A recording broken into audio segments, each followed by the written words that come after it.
Disclaimer. This video is made for entertainment purpose only. It doesn't mean to hurt any. And don't take it seriously.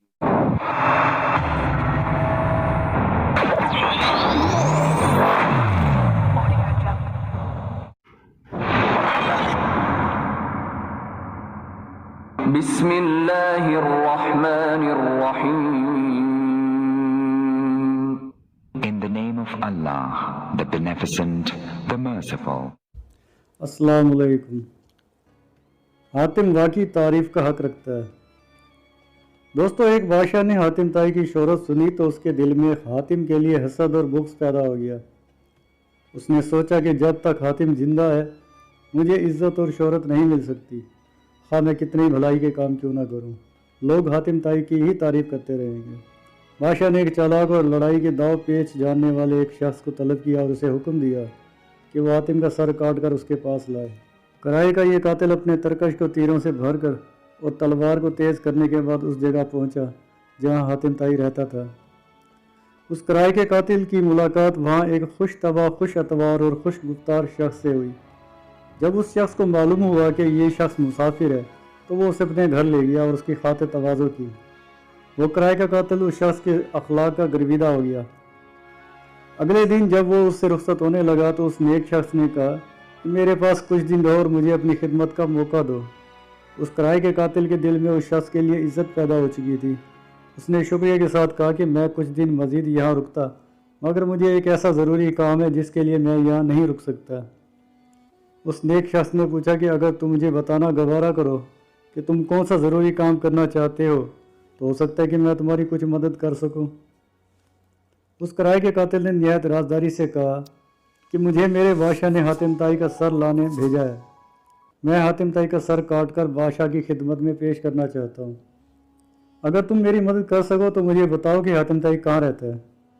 وہ نیک شخص اس کی بات سن کر مسکرایا اور کہا کہ میں ہی حاتم طائی ہوں. تم شوق سے میرا سر کاٹ کر اپنے بادشاہ کی خدمت میں پیش کرو. اگر تم نے یہ کام ابھی نہ کیا تو لوگ تمہیں ایسا کرنے نہیں دیں گے اور الٹا تمہیں نقصان پہنچائیں گے.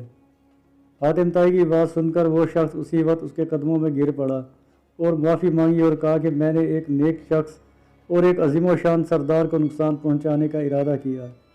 پھر اس نے اپنی تلوار اور ترکش کے تیروں کو پھینک دیا اور یہ کہہ کر وہاں سے چلا گیا کہ اتنے عظیم شخص کو پھول مارنا بھی مجھے گوارا نہیں. جب وہ شخص بادشاہ کے پاس پہنچا تو بادشاہ نے اس کی سرزنش کی. پھر جب اس شخص نے حاتم کی نیکی اور اس کے احسان کا ذکر کیا تو بادشاہ کے دل سے حسد اور بغض جاتا رہا اور بادشاہ نے کہا کہ حاتم واقعی تم تعریف کا حق رکھتے ہو.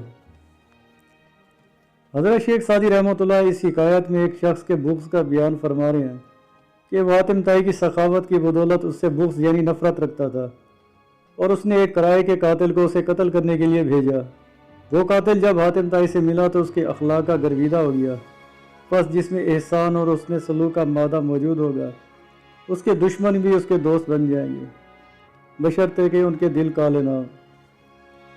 حاتم طائی کی بیٹی بارگاہ رسالت معاذ صلی اللہ علیہ وآلہ وسلم نے حضور نبی کریم صلی اللہ علیہ وآلہ وسلم کے زمانے میں جب ملک یمن پر چڑھائی کی گئی اور وہاں سے کئی قیدی حضور نبی کریم صلی اللہ علیہ وآلہ وسلم کی خدمت میں لائے گئے تو ان قیدیوں میں قبیلہ بنی طے کے سردار حاتم طائی کی بیٹی بھی تھی. جب ان قیدیوں کے متعلق فیصلہ کرنے کے لیے حضور نبی کریم صلی اللہ علیہ وسلم نے مجلس بلائی تو حاتم طائی کی بیٹی نے حضور نبی کریم صلی اللہ علیہ وآلہ وسلم سے کہا کہ میں بنی طے کے سردار حاتم طائی کی بیٹی ہوں اور میرا باپ اپنی سخاوت میں بے مثل تھا.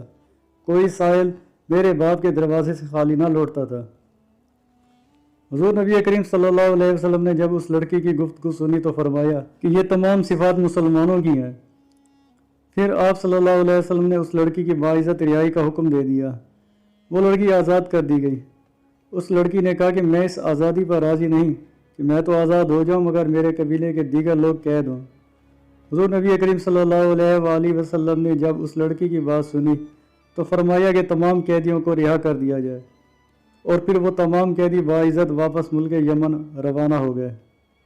حضرت شیخ سعدی رحمۃ اللہ علیہ اس حکایت میں لشکر اسلام کے ملک یمن پر حملے کے متعلق بیان کر رہے ہیں کہ جب ملک یمن پر لشکر اسلام نے چڑھائی کی حاتم طائی کے قبیلے کے افراد بھی قیدی بنائے گئے. اور ان قیدیوں میں حاتم طائی کی بیٹی بھی تھی۔ جب اس لڑکی نے حضور نبی کریم صلی اللہ علیہ وسلم سے اپنا تعارف کروایا اور اپنے باپ کی سخاوت کے متعلق بتایا تو حضور نبی کریم صلی اللہ علیہ وآلہ وسلم نے قبیلہ بنی طے کی رہائی کا حکم جاری کرتے ہوئے فرمایا کہ حاتم طائی اپنی سخاوت میں ریاکاری نہیں رکھتا تھا اور اللہ عز و جل سخاوت کرنے والے کو پسند فرماتا ہے۔ نیز دین اسلام نیکی کا کام کرنے والوں کی حوصلہ افزائی کرتا ہے اور اپنے مال کو دوسروں پر خرچ کرنا بڑی نیکی ہے۔ جہاں تک ممکن ہو کسی کا دل نہ دکھاؤ۔